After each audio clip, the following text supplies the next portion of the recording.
Esta noche tocaremos uno de los amotinamientos más sangrientos ocurridos en una cárcel peruana.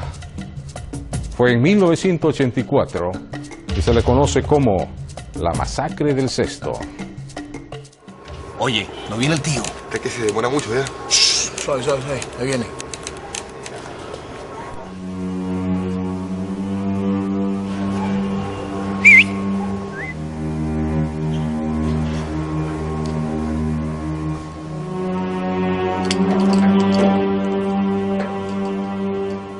¿Qué?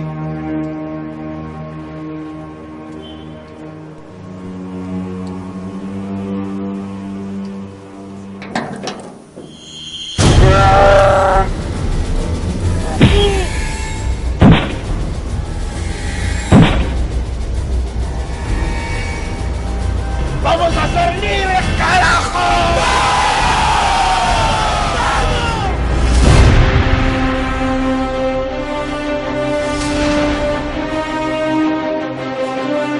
El 27 de marzo de 1984, un grupo de internos del penal peruano El Sexto tomó como rehenes a varios de los profesionales que servían allí.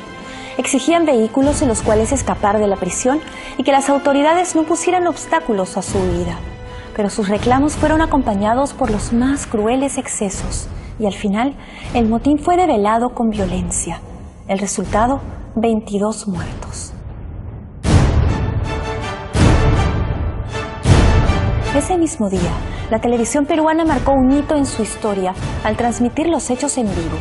Fue la primera transmisión de este tipo hecha en el país. Así, los televidentes peruanos, pero también los de otros países, siguieron paso a paso este macabro espectáculo. Pero esa no fue la primera vez que los delincuentes intentaron recuperar su libertad a la fuerza. Semanas atrás, el 2 de marzo, 5 de ellos habían protagonizado un episodio similar en el servicio médico de la carceleta del Palacio de Justicia. Se meten bruscamente al tópico y se arman de bisturíes y secuestran a un oficial. Los cabecillas del secuestro eran Luis García Mendoza, alias Pilatos, Eduardo Centenaro Fernández, alias Lalo Centenaro, y Alejandro Salas Sánchez, alias Loco Alejo o Pelao. Eran reclusos de alta peligrosidad del penal de Lurigancho y querían evitar que los trasladasen al penal de Cachiche, en Ica. Argumentaban que lejos de Lima, sus familiares no podrían visitarlos. Porque en esa época Ica era el único penal en el Perú que tenía un pabellón para reclusos de máxima peligrosidad. Horas después llegaron al lugar el fiscal de turno y el viceministro de Justicia, quienes debieron comunicarse a gritos con los delincuentes, pues los separaba una distancia considerable. Buscaba que les den un carro con gasolina, con el tanque lleno de gasolina, con chofer, y que iban a irse con ese vehículo a un sitio X donde ahí iban a entregar los rehenes. También se hizo presente un grupo especial de acción rápida, denominado GEAR, de la desaparecida Guardia Republicana, al mando del mayor Marcos Cereguini, quien al igual que las otras autoridades, intentó disuadir a los secuestradores. ¡Escuchen al señor fiscal! ¡No van a poder resistir! Pero los delincuentes querían huir. Estaban dispuestos a todo. Para suerte de ellos, encontraron en el tópico una dotación de suero con la que podrían alimentarse por muchos días y resistir. Dale a ese. Se pusieron muy reacios a la intervención y después de 24 horas de negociaciones ya se le pudo dar conferir otro trato, ¿no? Que eso ya quedó a cargo del fiscal de turno, ¿no? Ingresamos como a un patio donde había varios cuartos abiertos y en uno de ellos se había pertrechado Pilatos, que tenía a un rehén sentado en una silla mirando hacia nosotros.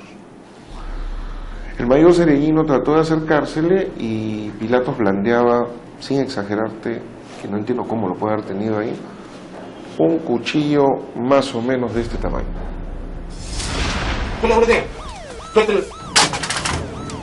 Pongan las manos en la cabeza, pongan las manos en la cabeza, arrodíllense. Luego de que intervino el fiscal, los delincuentes aceptaron liberar a los rehenes. A cambio, ya no serían trasladados a Cachiche, sino al penal limeño de El Sexto. La cuenta regresiva había comenzado. No sé quién habría tomado la decisión de enviar los reclusos de alta peligrosidad al sexto, porque los reclusos no están a cargo del fiscal. Las personas cuando ingresan como internos a un penal, automáticamente están a cargo del INPE. Lanzan en estos momentos a uno de los rehenes. Es difícil decir si fue o no la mejor decisión. Lo cierto es que los reclusos no habían abandonado la idea de escapar. Y si habían podido presionar a las autoridades una vez, ¿por qué no podrían hacerlo dos? Solo era cosa de esperar el momento preciso. Los internos tenían conocimientos que ese día iba a llegar un empleado de la embajada, ¿no?, norteamericana, porque habían internos de esa nacionalidad en el penal. Entonces se habían preparado y lo que querían era tomar de rehén a ese personaje de la embajada. Pero el diplomático no llegó y luego de varios disturbios los reos decidieron cambiar de objetivo. Así lo relata la psicóloga Amelia Ríos, sobreviviente de la tragedia y autora del libro Rehenes en el infierno, quien estuvo ese día en la oficina que fue tomada por los presos. Hubo algunos problemas temprano, escuchamos voces, ruidos, pero a veces se escuchaba mucho eso en el penal y pensábamos que simplemente era parte del hacinamiento que había en el penal, ¿no? Que los internos parece que habían consumido drogas. Es por ello esa conducta aberrante que demostraron, ¿no? Eran las 10:35 de la mañana. Los trabajadores administrativos, entre psicólogos, maestros, abogados, asistentes sociales y secretarias, realizaban sus tareas cotidianas, cuando de pronto... Dios mío, ¿qué pasa?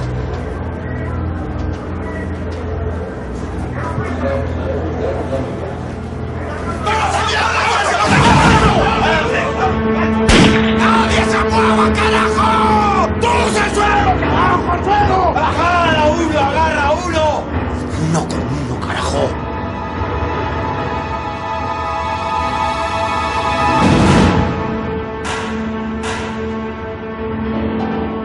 Esta es mía.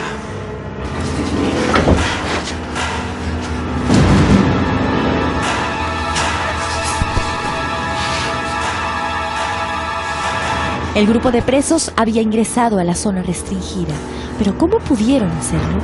¿Contaron con la complicidad de alguien dentro del penal? Al volver, los presos se ven en la televisión. Y no suelta al rehén.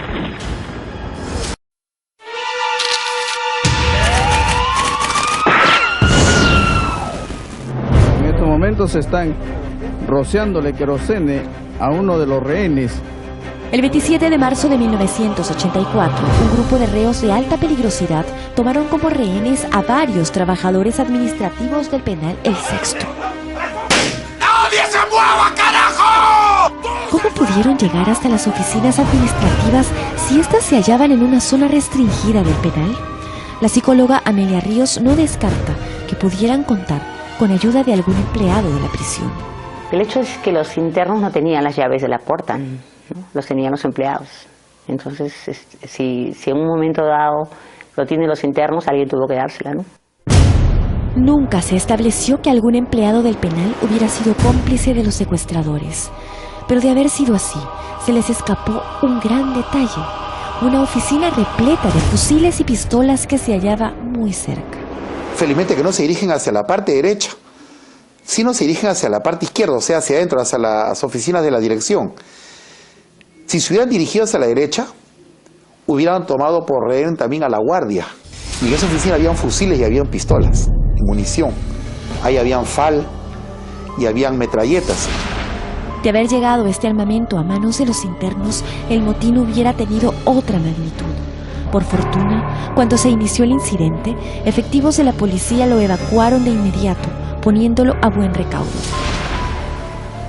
No hay más, solo tenía 2. Por favor, señores, tenemos familia. ¿Quién te ha preguntado? Solo estoy diciendo, A mí no me importa nadie, ni siquiera mi madre. Si estuviera aquí llorando, tampoco me importaría. Hasta me moriría de la risa. Déjenlo calato, para que aprenda. Y tú vas a ser el primero a salir, para que te vean, para que sepan que no estamos jugando. Venga, nosotros. Eso. Reza para que todo salga bien. Y colaboren, que si todo sale bonito, no les va a pasar nada. Dale ropa al doctor. ¡Rápido! ¿Qué pasa? Haga caso, doctor. ¡Cámbiese! Estos son unos desgraciados. La suerte de todo esto es de que yo había trabajado en diversos establecimientos penales y había conocido a muchos internos a quienes yo, por cuestiones propias de mi función, los había ayudado.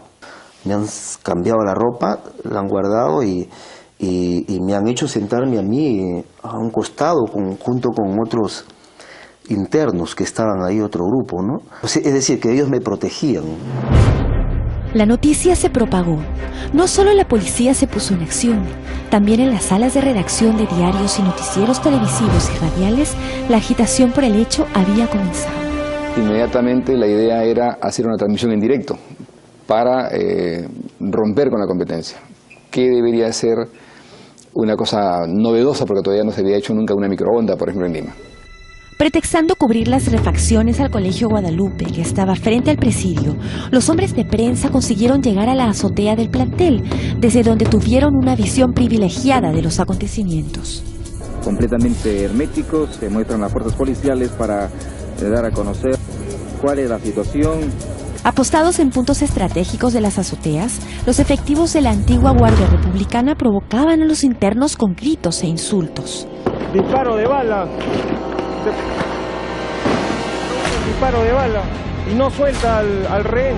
Mientras eso ocurría, los técnicos de televisión empezaban a hacer realidad la que sería una transmisión sin precedentes. Se tendieron cables, inclusive como no había platos satelitales, se agarraron latas de aceite que se cortaron en forma diagonal, se pegaron a las paredes y con eso servía como unos diodos y unos cables se salían la señal de allí hasta Telefónica que daba en el Jirón Washington.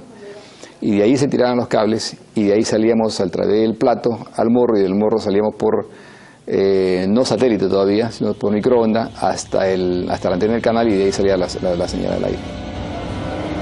Hay uno de los delincuentes que está con un trapo amarrado en la cabeza blanco, él es el que está dirigiendo toda esta motín que se está realizando dentro de él. Ahí en estos momentos se están subiendo a uno de los rehenes. Pronto, los medios de comunicación darían a conocer, por medio de desgarradores testimonios gráficos, la verdadera cara del infierno. Había un colega fotógrafo que muy hábilmente logra subir al techo de un pabellón. No sé cómo lo hace, sinceramente. Yo he escuchado una versión de él en una entrevista que le han hecho hace poco en televisión y se ve que él está tomando fotografías como si fuera de la policía, pero desde la parte alta a lo que ocurría debajo de él. Mientras tanto, en medio del caos, había espacio para ventilar las rivalidades entre los propios presos. Esa sería la razón para que Pilatos mandara buscar al tristemente célebre narcotraficante Guillermo Cárdenas, alias Mosca Loca. Guillermo Cárdenas cobró notoriedad a inicios de los años 80, cuando ofreció pagar el total de nuestra deuda externa a cambio de su libertad. Era un hombre adinerado debido a sus ilícitos negocios vinculados al narcotráfico. Dicen que había construido su propia celda dorada en el penal y que la compartía con algunos privilegiados. Pilatos lo odiaba porque lo consideraba un destructor de la sociedad, jefe de una mafia que envileció la cárcel, sembrando la corrupción y el vicio por las drogas que terminó volviendo locos a muchos internos. Así que aquí estaba, basura. ¿Qué quieres? De ti no quiero nada. Por tu culpa la gente vende hasta su comida por comprar tu veneno. ¿Sí o no? Sí. ¿Sí o no? ¿Ah? Entonces, ¿qué quieres? ¿Me estás comprando a mí? ¿A mí?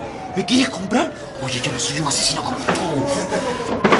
¡Pilato! ¡Mira! ¿Y eso? ¡Es de la celda de Mosca Loca! ¡Estamos en la tele! ¡Estamos en la tele! ¡Campeonamos, carajo! ¡Viva nosotros! ¡Viva! Así. O escuchan nuestras demandas, o matamos a todos esos. ¡Sí, claro! ¡Claro que sí! El canal por el cual yo trabajaba en esa época estaba con las cámaras simplemente puestas sobre el escenario para que la gente pueda verlos ya sea en directo o en el noticiero que transmitimos al mediodía. ¡Estamos en la tele! ¡Estamos en la tele! Verse en la televisión envalentonó más a los presos. Mientras tanto, ¿qué estaba pasando con las autoridades? En estos momentos están rociándole querosene a uno de los rehenes. Al volver, los criminales cumplen sus amenazas. Ya le prendieron fuego.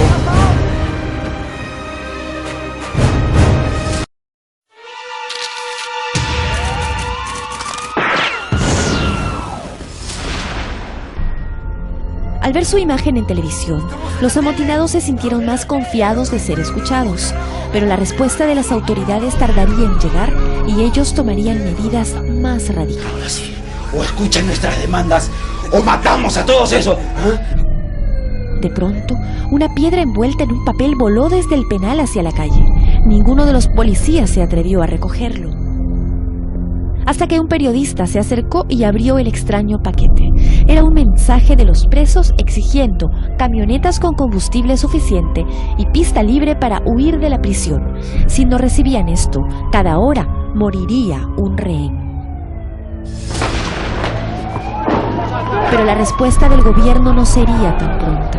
Los ministerios del Interior y de Justicia discutían aún sobre si era aconsejable ingresar o no. ¿Qué están esperando? Déjalos. Ya lo hicimos una vez. Saben que los jodemos a todos si no negocian. Uno por uno. Cada hora muere uno. Ya se envió el mensaje. ¿Cómo vamos acá? Víctor, ¿tú también? Lo que pasa es que no estaba, doctora, pero ya pues, lo vi y me colé. Así es este oficio, pues, doctora. Amelia Ríos había reconocido a Víctor Ayala Rojas, alias Carioco, un delincuente de alta peligrosidad que había sido su paciente y que le tenía mucho respeto. Él la protegería. Pero usted no se preocupe, doctora, que a usted no le va a pasar nada. Esta rehén es mía, por si acaso. Mírala nomás, ¿ah? O si no, te la vas a ver conmigo. ¡No! ¡No, por favor! ¡Por favor! ¿Qué pasa? ¿Qué hacen? ¡No! ¡Usted no se meta, doctora! ¡Las autoridades nos tienen que escuchar! ¡Si no hay solución, lo que vamos! ¡No! ¡Por favor, no! ¡Quieto! ¡Escuchen! ¡Tiene plazo hasta la 1:30! ¡Si no nos cumplen, ¡lo quemamos vivo! Víctor, que no le hagan daño, profesor. Ya, doctora, ya. ¡A ese no lo pueden quemar, carajo! ¡Ya! ¡Búsquense a otro! ¿Acaso no hay más empleados aquí? Víctor Ayala Rojas, alias Carioco, era uno de los delincuentes más respetados dentro del penal, pero lo era por su actitud agresiva. Si bien le salvó la vida al profesor Escudero, no tuvo compasión al quemar al joven empleado penitenciario Carlos Rosales, quien se convirtió en una tea humana, como lo muestran estas imágenes reales. Mientras tanto, al rehén le siguen echando queroseno en la cabeza y está manando sangre por los golpes que le están propinando los delincuentes. Ya le prendieron fuego.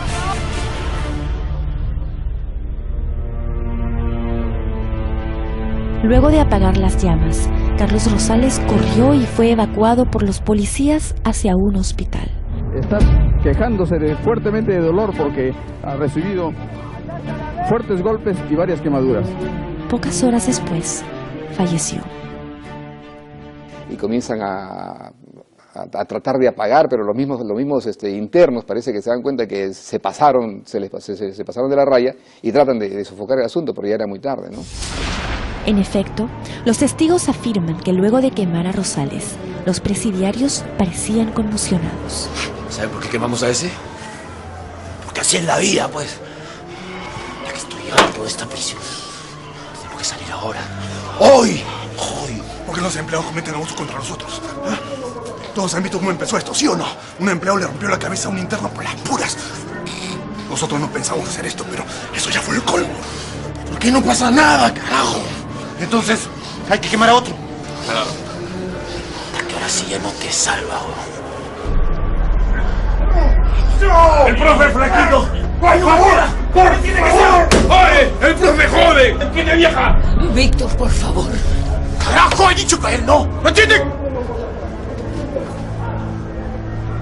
Entonces un abogado, pues. Vas a ver cómo el toque salta al colegio de abogados. ¡Es un abogado! ¡Venga acá! ¡Espere! ¡Yo no puedo ayudar! ¿Qué tal si escribo una carta explicando su caso?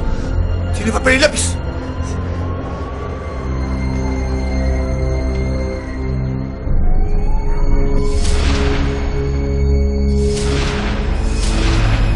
Casi al tiempo en que Carlos Rosales era quemado, llegaba un escuadrón de la GEAR, el Grupo Especial de Acción Rápida. Al mando estaba el mayor Marcos Cereguín, el mismo que había participado en los hechos de la carceleta del Palacio de Justicia.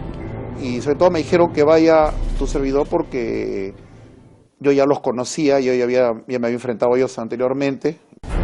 Pero los efectivos de la GEAR entrarían en acción luego de 7 horas de haber llegado, pues aunque dependían del Ministerio del Interior, no podían entrar al penal sin la autorización del Ministerio de Justicia, la cual estaba tramitándose. Entonces, como esa autorización no llegaba, nosotros no podíamos irrumpir, aunque estábamos obviamente impotentes, ¿no?, de ver la inhumanidad con que trataban a estos pobres personajes que estaban en rehén. ¡A la mierda! ¡Hay que tomar otras medidas!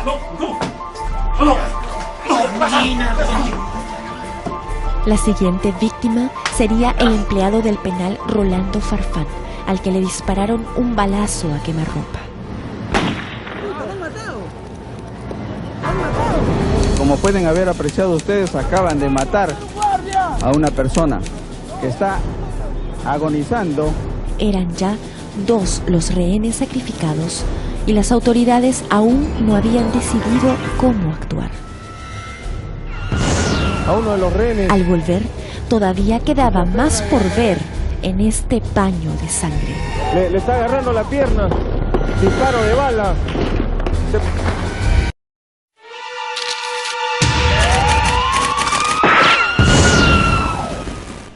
Cuando un grupo de presos fuera de control se amotina, nada garantiza llegar a un feliz resultado. Pero si las autoridades actúan con ideas claras y rapidez, pueden aminorarse los riesgos. Para ello, hay que estar preparados. Nada de eso ocurrió en el motín del Cesto. Además de las coordinaciones entre los Ministerios del Interior y de Justicia, se estaba gestionando el permiso de la aduana para retirar gases paralizantes que se habían traído del extranjero. Luego de la agonía de Rosales y Farfán, pasarían horas antes de que nuevos hechos sangrientos ocurrieran. Mientras tanto, las relaciones entre los secuestradores y los rehenes empezaron a tener visos de una extraña e inusitada emotividad. Nosotros en realidad vemos a todos como personas carentes de pronto, que han tenido una niñez, ¿no?, carentes, con problemas, etcétera, viéndolo desde el punto de vista científico y técnico, ¿no?, pero más no como internos de excesiva peligrosidad, como que no se pueda convivir con ellos, nosotros como profesionales, ¿no? Se ordenaban unos a otros buscar a otros rehenes para actuar como lo hicieron lamentablemente con este señor, ¿no? Y buscaron empleados penitenciarios, y él fue uno de los empleados penitenciarios que le hicieron.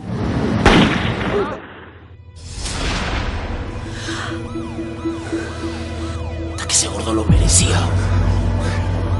Lalo, ¿qué pasa? ¿Por qué tanto sadismo? Porque estos empleados nos cobran por todo. Nos golpean por gusto.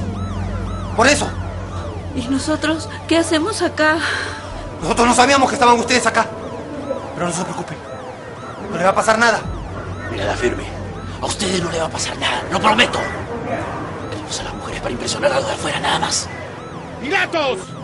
¡Te vamos a matar! ¡Vas a morir!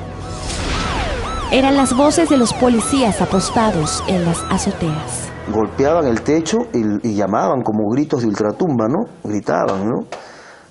Pilatos, Pilatos, te vamos a matar, y así gritaban, y los que estaban lo apuntaban y todo, ¿no? ¡Cobarde! ¡Te proteges con las mujeres! ¡Váyanse a la mierda! A ver, pues vengan por mí. ¡Vengan! Me voy a matar a todos. ¡A todos! ¿Me oyeron? ¡A todos! ¡Pilato! ¡Acá está Pilato! ¡Dispare! ¡Dispare!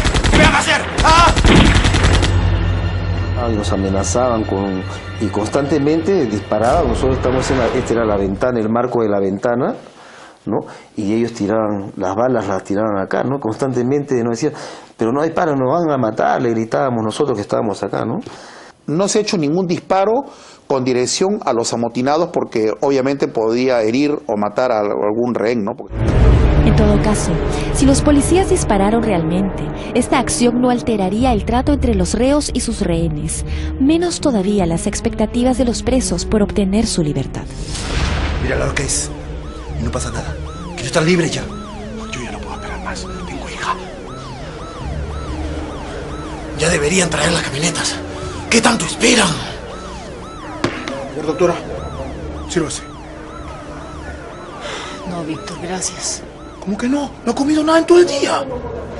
Es que tengo náuseas. Oh, doctora, mire que no hay nada más, ¿ah? Algo tiene que comer, ¿no?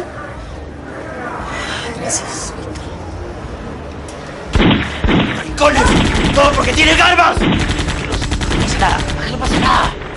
Pero las horas fueron pasando y al no tener respuesta, los presos decidieron tomar nuevas medidas de fuerza. Ahí sale otro que están amenazándolo y que lo van a matar. ¿Usted cree que todo salga bien, doctora? Bueno, esperemos que sí. ¿Usted qué cree, doctora? ¡Vamos! ¡Te toca! ¡No, déjeme! ¡Camina! ¡Ya basta, por favor! No te va a pasar nada. Solo vas a salir a pedir que nos escuchen. ¡Por favor, no le hagan daño! ¡Ya, de una vez! ¡Y tú también! ¡Vamos!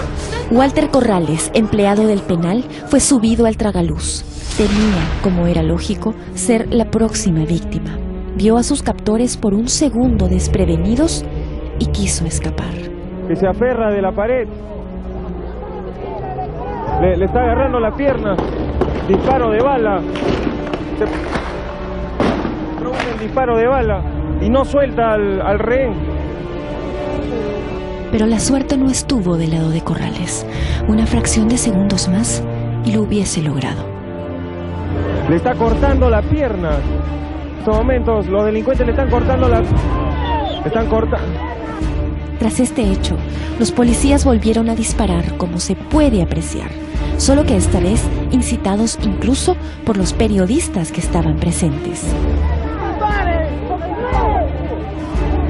De aquí el periodismo lanza las voces de que se les dispare a los delincuentes que están cortándole, ensañándose la pierna. Era la tercera víctima y no había respuesta.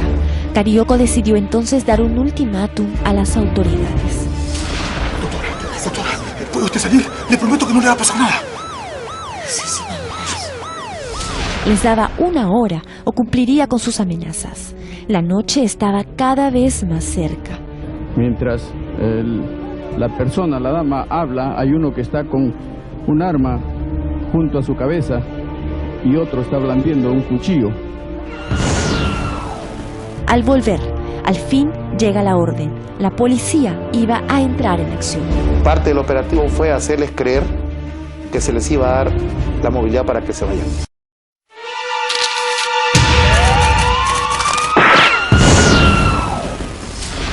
Pese a las horas transcurridas y a los rehenes sacrificados, las exigencias de los amotinados en el Sexto no habían tenido respuesta.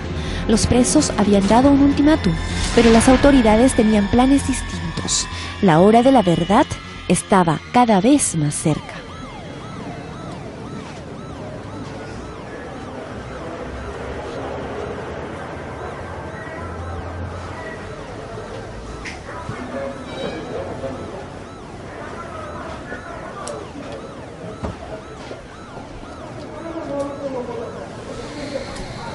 Cuando salga de acá, ¿qué va a hacer, doctora? ¿Ah? Estar con mi familia. Sí, caray. Yo también. ¿Has visto a mi esposa? Guapa la samba, ¿no, doctora? Sí. Muy guapa. Víctor, quiero pedirte algo. Sí, doctora, diga. Quiero estar lejos de Pilatos. Me da miedo. Mire, doctora, desde un principio yo le he dicho que a usted no le van a tocar un solo pelo. Y así va a ser. Es más, desde ahora es mi rehén. Carioco, ella es mi rehén. Ya, no, ya. Ahora es mi rehén.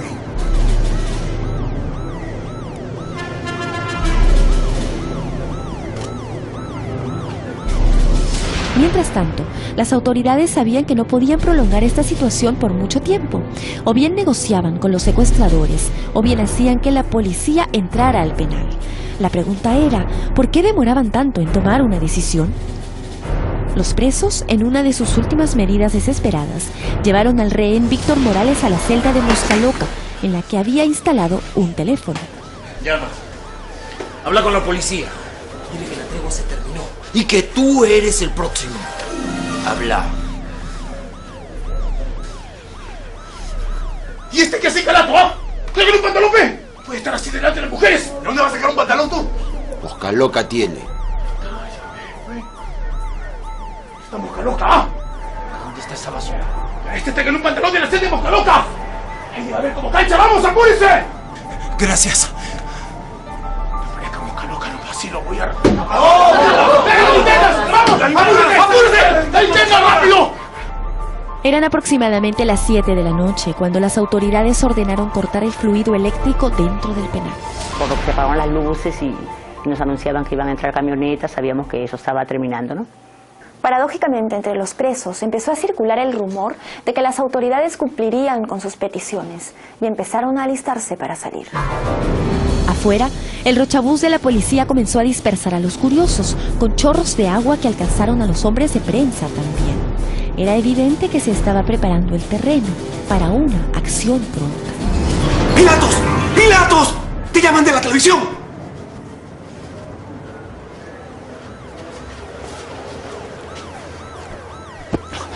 Aló, ¿quién habla? Somos de la televisión. Luchito, te habla tu mamá.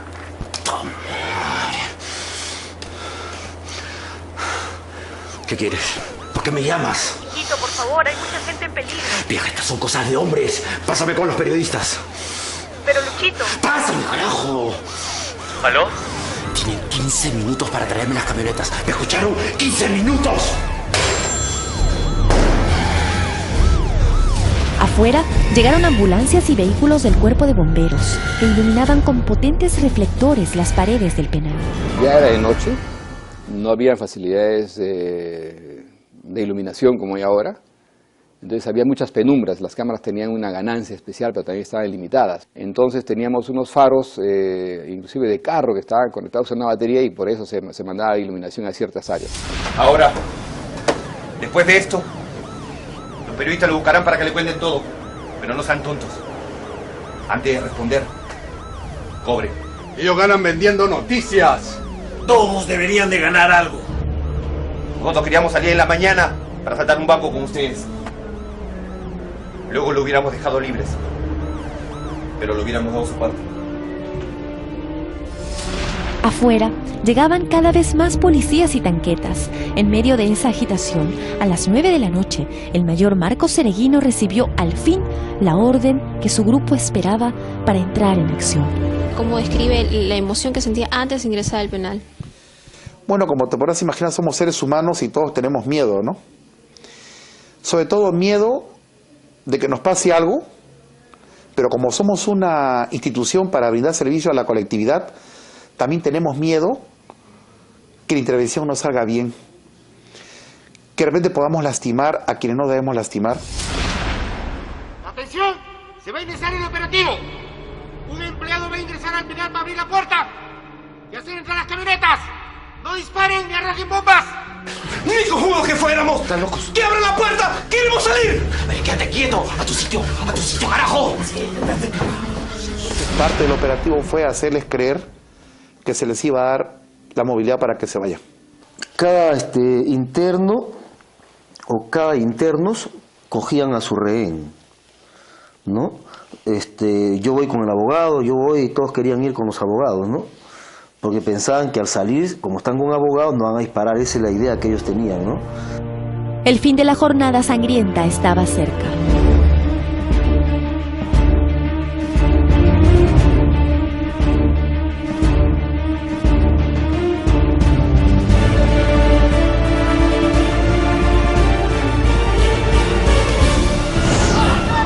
Al volver, el enfrentamiento entre las fuerzas del orden y los secuestradores sería cruel.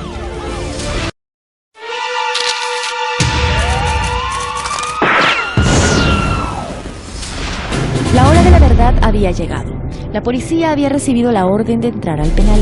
Al fin, autoridades y secuestradores estarían cara a cara, decidiendo el final de este episodio sangriento.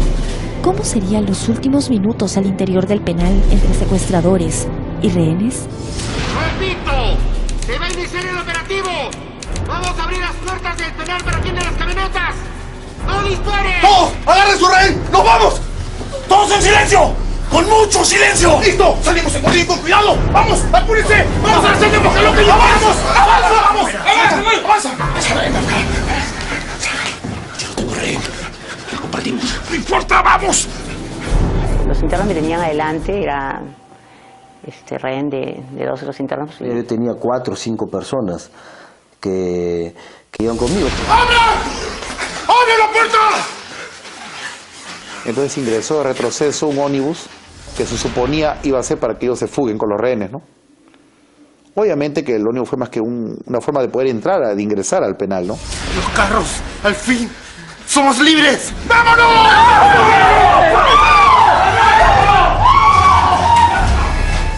Nosotros íbamos dentro del ómnibus un grupo, otro grupo iba debajo del ómnibus y otro grupo iba por los costados del ómnibus.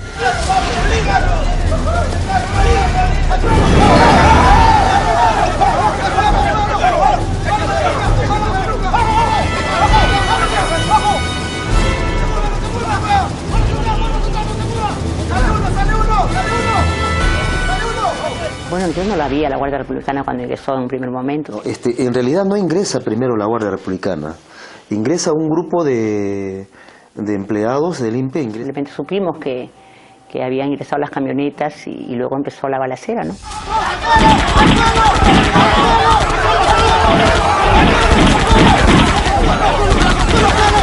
Han ingresado, pero rápidamente se han movilizado en el interior y han rociado de gases paralizantes.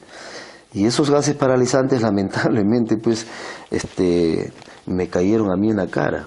Y en ese momento parecía que me habían tirado agua hirviendo, porque me ardía todo el rostro y no podía ver.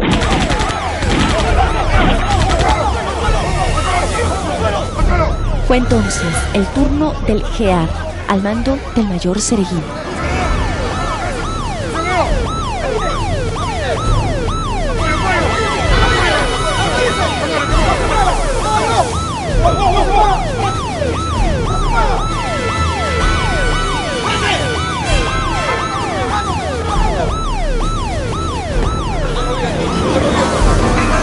La ayuda de los bomberos fue tremenda porque con sus luces poderosas y potentes pudimos entrar y ver más o menos dentro de los gases, el humo y la noche y las lunas de nuestras máscaras antigases, pudimos ver más o menos a los, distinguir más o menos a los amotinados. A mí me parece que la consigna era entrar y disparar a todo el mundo, porque si todo estaba oscuro, ¿no?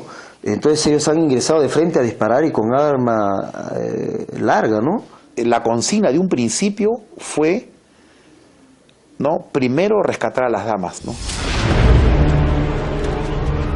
¡Vamos! ¡Doctora! ¡Nos rendimos! ¡No disparen! ¡Carajo, doctora! ¡Ya no disparen! ¡Venga! ¡Venga!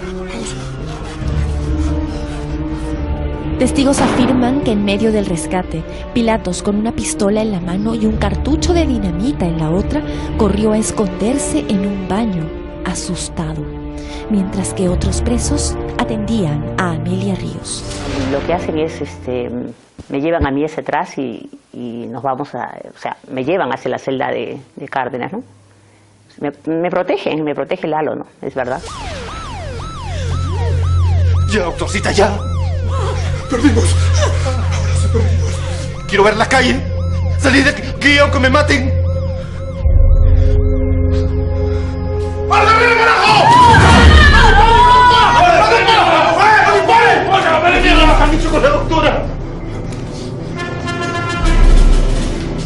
Luego de varias horas de lucha por los pabellones del penal, el operativo concluye.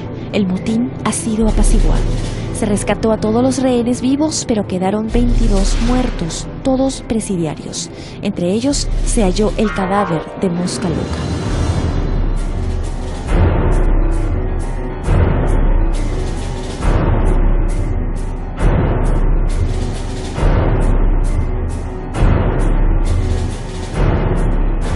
En realidad, el operativo sale exitoso, porque se logra rescatar de los secuestradores a los rehenes.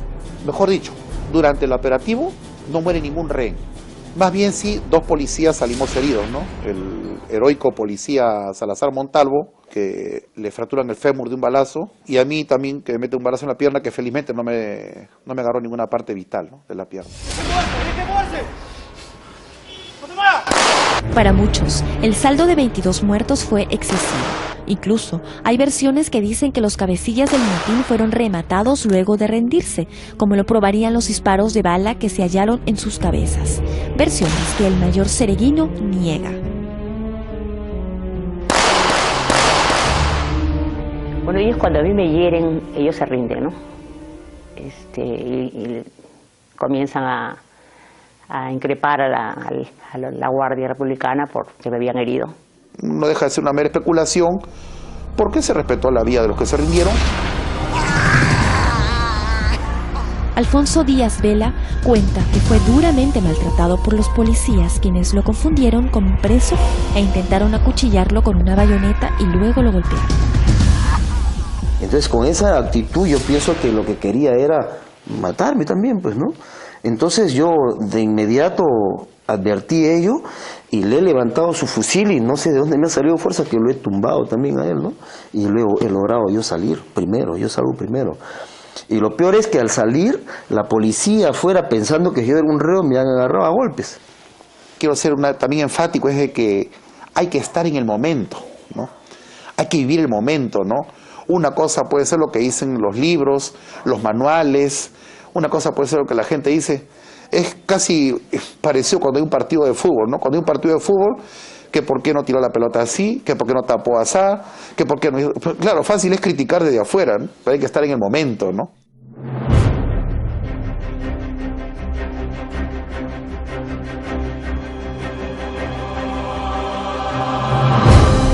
Hay muchas cosas que aún no han sido aclaradas, pero lo cierto es que esta fue una tragedia. No solo por los muertos, sino también por los traumas psicológicos que dejó en los sobrevivientes. Huellas que a veces marcan para toda la vida y que solo a veces encuentran misteriosos caminos para desaparecer. Los delincuentes están rociándole querosene a uno de los rehenes y le están pegando. Ya le prendieron fuego. ¡Han matado! Disparo de bala. Se produce el disparo de bala y no suelta al rehén. Un día decidí, después de 15 o 20 días más o menos, decidí ingresar al cesto. Pero al ingresar yo me he encontrado con muchos internos, con estos mismos que le dije que me habían protegido y con otros más que también han sido víctimas, ¿no? Todo esto un poco que me rehabilitó, porque me han abrazado, han llorado, reían, lloraban como niños. Y yo también lloré con ellos, ¿no? Lloré con ellos y eso un poco me hizo sentir más tranquilo, ¿no?